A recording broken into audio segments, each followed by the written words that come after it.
প্রিয় শিক্ষার্থীবৃন্দ, আসসালামু আলাইকুম রহমতুল্লাহি ওয়া বারাকাতুহু। আশা করি তোমরা সকলে ভালো আছো, সুস্থ আছো। আলহামদুলিল্লাহ, আমিও ভালো আছি। তো আজকে তোমাদের জন্য নিয়ে আসলাম সপ্তম পাঠ, মুরাক্কাব ও জুমলা। তো এটা যদিও একটু বৃহৎ আলোচনা, তারপরেও অনেক সহজ, বুঝতে সহজ হবে। তো আমরা মূল আলোচনায় আসি। মুরাক্কাবের পরিচয়। যে মুরাক্কাবটা আসলে কি? মুরাক্কাব শব্দের অর্থ হলো যে হচ্ছে যৌগিক, হ্যাঁ, অর্থাৎ দুইটা শব্দের সম্মিলিত অর্থ প্রকাশ করলে সেটাই হবে মুরাক্কাব। তো এখানে বইয়ের যে সংজ্ঞা দিছে সে সংজ্ঞায় হলো যে দুই বা ততোধিক অর্থবোধক শব্দ দ্বারা গঠিত বক্তব্য বা বচনকে মুরাক্কাব তথা যৌগিক বলে। যেমন গোলাম ও জায়েদুন, জায়েদের গোলাম, এখানে এই দুইটা শব্দ যুক্ত হওয়ার কারণে সুন্দর একটা অর্থ প্রকাশ করছে, এজন্য এটাই হচ্ছে মুরাক্কাব। এটা খুবই সহজ একটা বিষয়, আমি আশা করি তোমরা বুঝতে সফল হয়েছো। এখন আসি মুরাক্কাবের প্রকার। মুরাক্কাব, আরবি ভাষায় মুরাক্কাব হচ্ছে 5 প্রকার। একটা হচ্ছে মুরাক্কাবে ইদাফি তথা মুজাফ ও মুজাফ ইলাইহি দ্বারা গঠিত। এই দুইটা বিষয় দ্বারা গঠিত, এটাই হচ্ছে মুরাক্কাবে ইদাফি। যেমন রসুলুল্লাহ, আল্লাহর রসুল। আমরা তো ইতিপূর্বে মুজাফ ও মুজাফ ইলাইহি এর সংজ্ঞা জেনেছি, এজন্য আমি আর এখানে ব্যাখ্যা করছি না বিষয়টি। তো এখন আসি 2 নম্বর প্রকারে রয়েছে মুরাক্কাবে তাওসিফি, অর্থাৎ সিফাত ও মৌসুফ দ্বারা গঠিত বাক্য অংশই হলো মুরাক্কাবে তাওসিফি। যেমন কিতাবু জাদিদুন, এখানে হচ্ছে কিতাব নতুন বই অর্থ, এটাই হচ্ছে মুরাক্কাবে তাওসিফি। 3 নম্বর প্রকারে রয়েছে মুরাক্কাবে বিনাই, অর্থাৎ এমন দুটি শব্দের মিলিত রূপ যার দ্বিতীয়টির প্রথমে একটি হরফে আতফু উজ্জ থাকে। তো এই যে হরফে আতফু উজ্জ থাকে, এইটাই আবার কি জিনিস? হরফে আতফু হলো ইংরেজিতে যেটাকে কনজাংশন বলা হয়, অর্থাৎ প্রথমটার সাথে দ্বিতীয়টার একটা মাঝখানে সংযুক্তকারী শব্দ থাকে। যেমন ইংরেজিতে আমরা ওই যে এগুলা কনজাংশনগুলো জানি, যে অ্যান্ড, বাট, অর, নর এবং অথবা, নতুবা, এই যে শব্দগুলা, এইগুলাই হচ্ছে হরফে আতফু। এটা হচ্ছে আরবিতে এরূপ কিছু হরফ রয়েছে, যেমন হচ্ছে ওয়াও, এরপর হলো বা ইত্যাদি, এরকম কিছু হরফ রয়েছে, এগুলো কি হরফে আতফু বলা হয়। তো এখানে আহাদা আশারা, এই শব্দটা মূলত ছিল আহাদু ওয়া আশারা, আহাদু ওয়া আশারা ছিল। এই যে ওয়াওটা, এটা হচ্ছে উজ্জ্বল আছে এই প্রথমটার মধ্যে, এটা হচ্ছে মুরাক্কাবে বিনয়ী। আর 4 নম্বরে রয়েছে মুরাক্কাবে মানেই সরফি, অর্থাৎ যে দুটি শব্দের শশা অর্থ বিলুপ্ত হয়ে নতুন অর্থ প্রকাশ করে।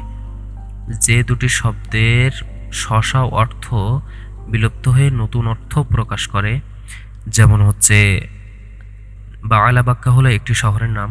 এখানে বাআলুন অর্থ হচ্ছে মূর্তি এবং বাক্কুন শব্দের অর্থ হচ্ছে জৈনিক বাদশাহ। এখানে শব্দের শশা অর্থ বিলুপ্ত হয়ে নতুন অর্থ প্রকাশ করে, অর্থাৎ দুইটা শব্দ থাকবে কিন্তু সেখানে দুইটা শব্দের আলাদা অর্থ থাকবে। এখন ওটা যখন মিলিত হবে তখন ওই দুইটা মিলে একটা অর্থ প্রকাশ করবে।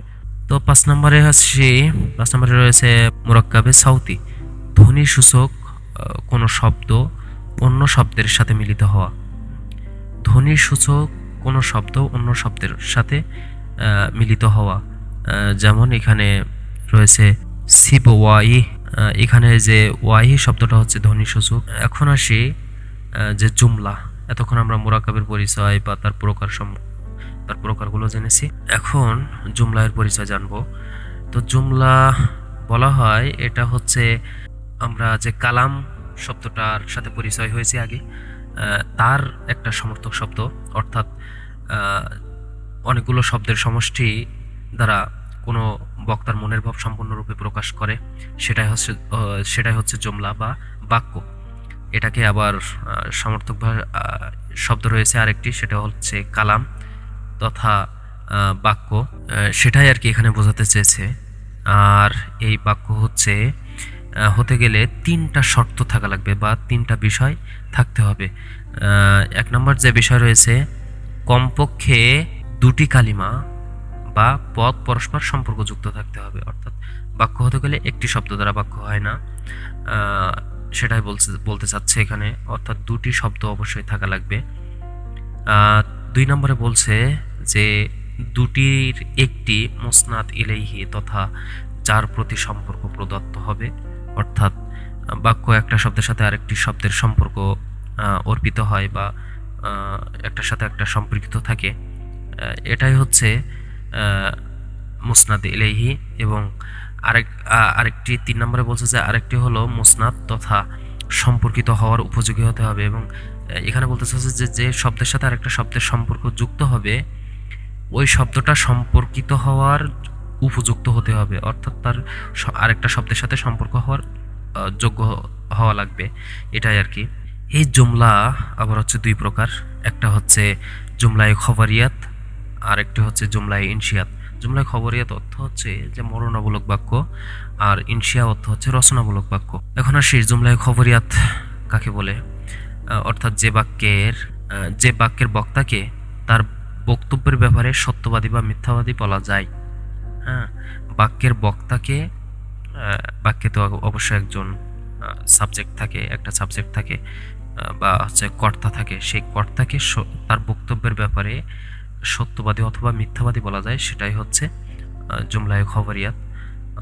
অর্থাৎ এখানে উদাহরণ হিসেবে দেখি আমরা যে জায়েদুন কায়িমুন, জায়েদ দণ্ডায়মান। এখানে কিন্তু জায়েদ দণ্ডায়মান হয়েছে বিধায় বলা হচ্ছে যে জায়েদ দণ্ডায়মান, অর্থাৎ এখানে বক্তা সত্যবাদী, এটাই প্রকাশ পাচ্ছে।